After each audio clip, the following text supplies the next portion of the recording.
Hello everyone, welcome back to my channel. My name is Zach and we're doing the ECOMI OMEB video. Currently the price is 6671 on our low of 6558 and our high of 738 over the past 24 hours. Now obviously very recently we went over the Binance video. Very exciting stuff, of course. Still waiting on that to be announced, but literally, like I say, probably my guess at least is any day now. I don't know anything, that you don't, but just based on what we looked at yesterday. And I also saw a picture actually on Twitter of David Yu and Binance's CEO hanging out. Maybe I'll put that on the screen. I don't think I will, though. We'll go over it at some point, but honestly, once the announcement is here, and we'll go over it and what it means.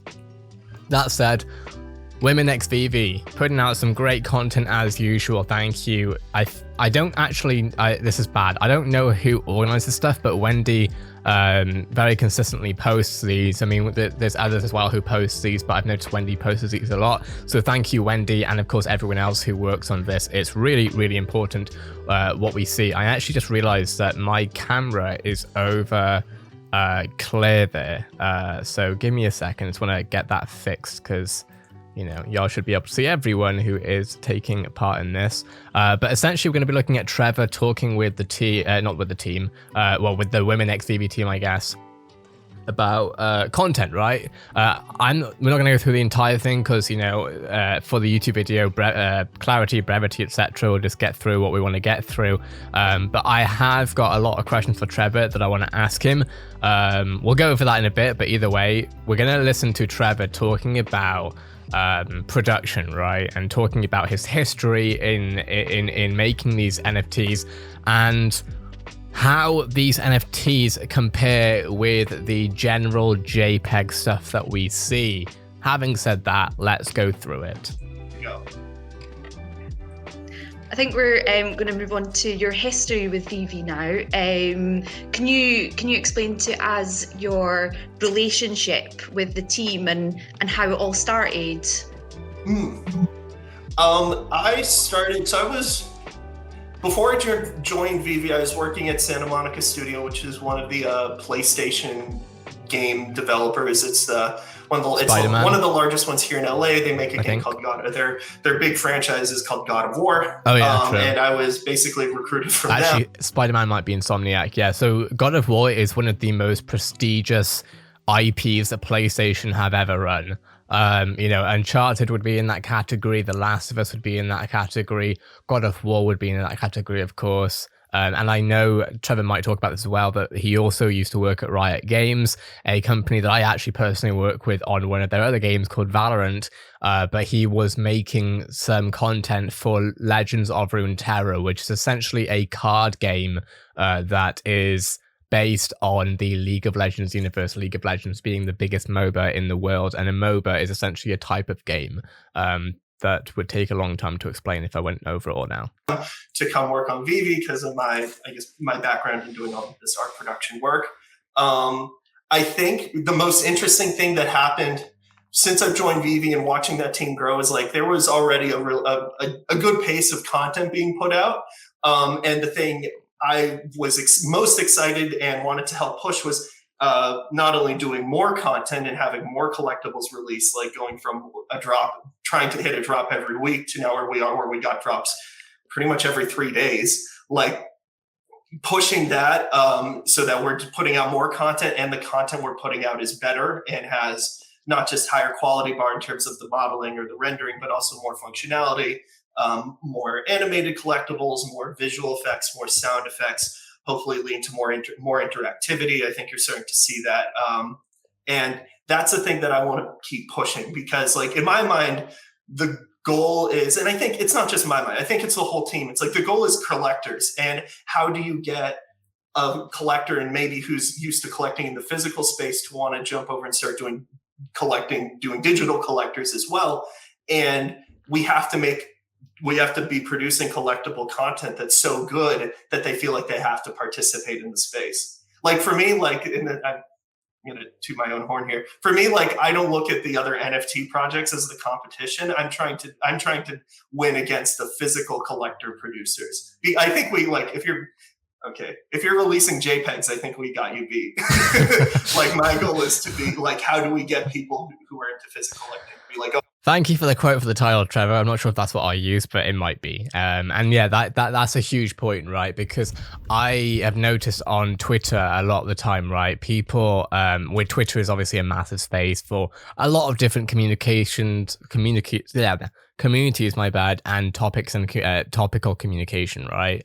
And NFTs is definitely a home of NFTs, but it's also a home of people who very much dislike NFTs. And, you know, I've seen multiple threads go somewhat viral with 20,000, 40,000 plus likes, which isn't fully viral, but that's still a good number of hundreds of thousands, if not millions of people looking at these threads about how bad NFTs are right now. Generally, the explanations that we see are really, really off the mark, coming from people who don't actually have anything to do with NFTs, just have something against it, right? And they'll talk about, you know, how it's bad for the environment and how that there's no real worth of them, etc., etc. Now, certain things obviously do need to be addressed, but with that being said, the one thing that people are missing a lot is the picture thing. Now, obviously, a lot of NFTs are pictures. In fact, majority of them will be, most likely, but with VeVe, at least, we're not banking on pictures. The closest thing we have to pictures,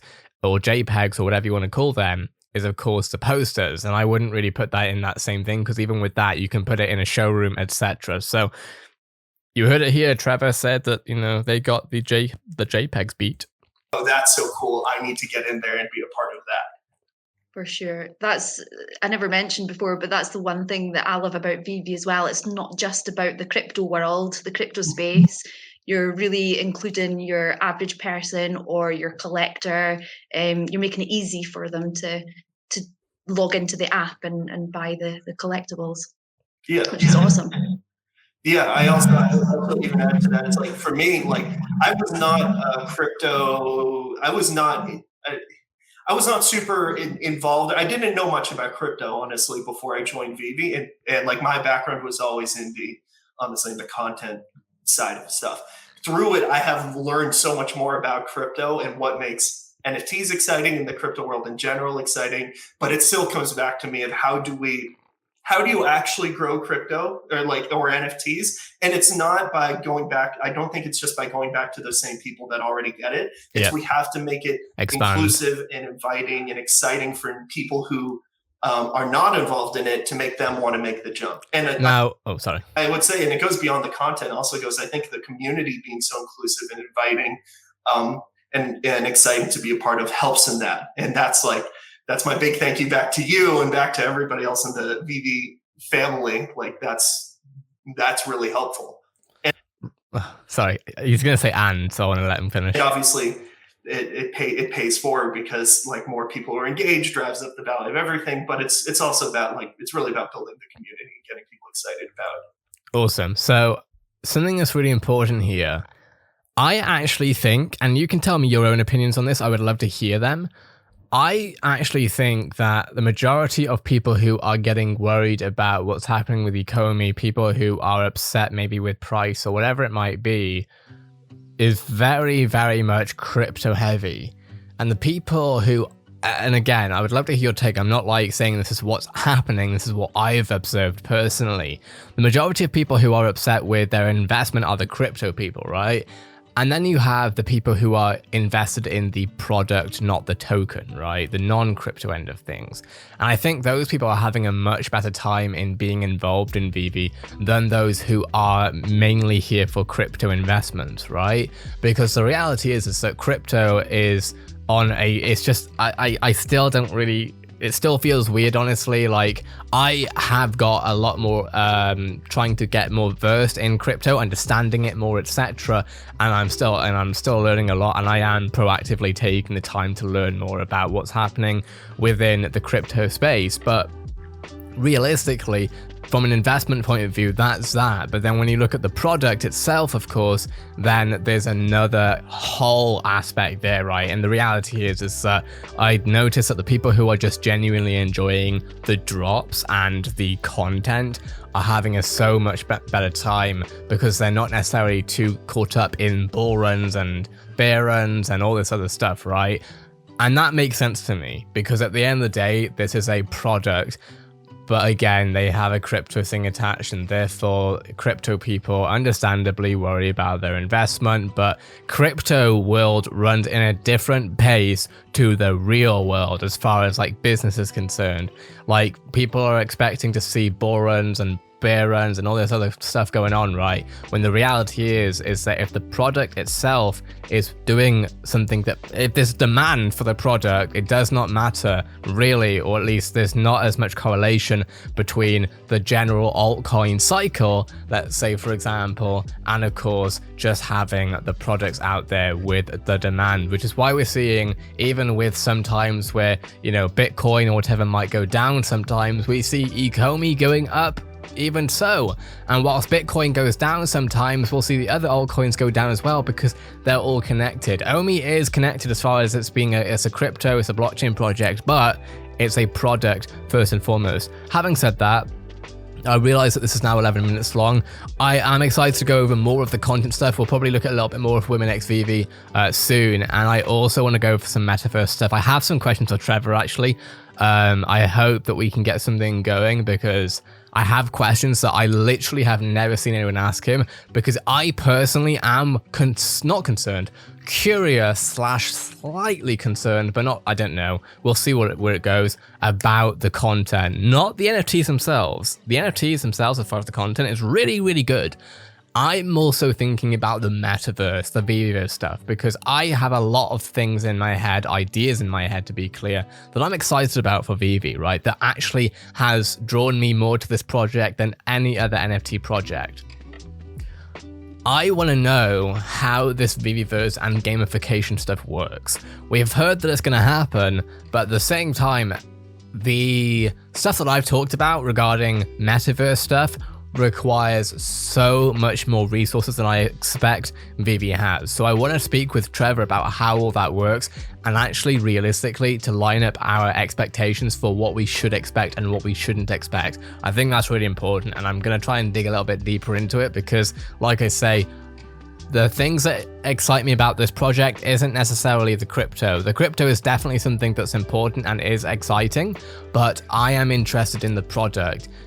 3D collectibles is an awesome product. Gamification and VeVeverse is a different universe, it's a different world, right? There's one thing creating a 3D collectible that can go on your desk, can go, you know, anywhere you want in augmented reality, and that is amazing, and that has so much value in it itself. Same thing with comics, etc. But having those NFTs being able to interact with other NFTs in a gamification way, however that's meant to go, that takes a whole new level of game dev, from what I'm aware, game development being. And I know Trevor has experience in that sort of stuff, and I want to ask him more about it. So who knows, maybe we'll be able to get him on at some point. I have asked him, but I haven't received a response yet, which is fine. I'm sure he's busy, but I'm going to continue digging and seeing what we can find. If this video was interesting or helpful to you in any way, shape, or form, a like is always so much appreciated. And if you would like to be kept happening in this topic every single day, most times a day, this is my channel, and I have everything going on every single day. So if you want to be upthing happening, hit that subscribe button, keep notifications on. Have a great day, everyone. Check out Wendy's video. Subscribe to her, of course. Thank you again to WomenxVeVe for making this video, and I'll see you all in the next VeVe video.